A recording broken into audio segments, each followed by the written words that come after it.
in terms of vaccine coverage for COVID-19, in terms of first dose, our first dose obviously is ahead of our second dose. Our first dose coverage, we're near to the 80% mark that we want to achieve for herd immunity. But that's, again, just first dose. Our second dose coverage is lagging behind, and that has been complicated by few challenges. Of course, vaccine shortage is one, but one, of course, I'm sure you know, the Sputnik V vaccine in particular, which has a second dose that's different from the first dose. We've had certain supply constraints with those. And so those are now coming in. And when I say now, I mean over the past few weeks, we've been able to get those second doses after weeks of delays. So our second dose coverage is coming around. However, to add just a quick bit of nuance to that, of course, the Sputnik V vaccine has not yet received emergency use authorization from the WHO.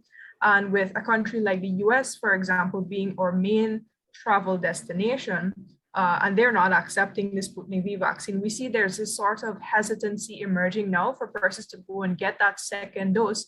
Because the question is, what's the point if I can't travel? I mean, of course, you'll be protected. But of course, international travel is a huge part of the conversation on vaccine uptake right now. Well, why should we know about it? Why is it so important that we should know what's going on in countries like Guyana? Why is it important worldwide? Yeah, certainly. Very important question, something that I'm really happy you asked. So this situation, put it this way, the reason our government turned to the Sputnik V vaccine, which had not yet received emergency use authorization, was simply because there was a global shortage and the Sputnik V emerged as a vaccine that could satisfy the needs of our population. That is, to keep us healthy and to protect us in a time of a global pandemic. And so when you have countries like the US, you know, the US has not had a shortage of vaccines. You all have had vaccines since the beginning. And so now when you institute these sorts of vaccine requirements, and no one is upset that you need to keep your population safe. I would be the first to admit that. You know, it just sort of brings into the whole conversation on global inequality when it came to the vaccines. You know, we didn't have a choice. We had to get these Sputnik V vaccines. And I'm sure that's something folks in the US can understand when we speak about global inequality.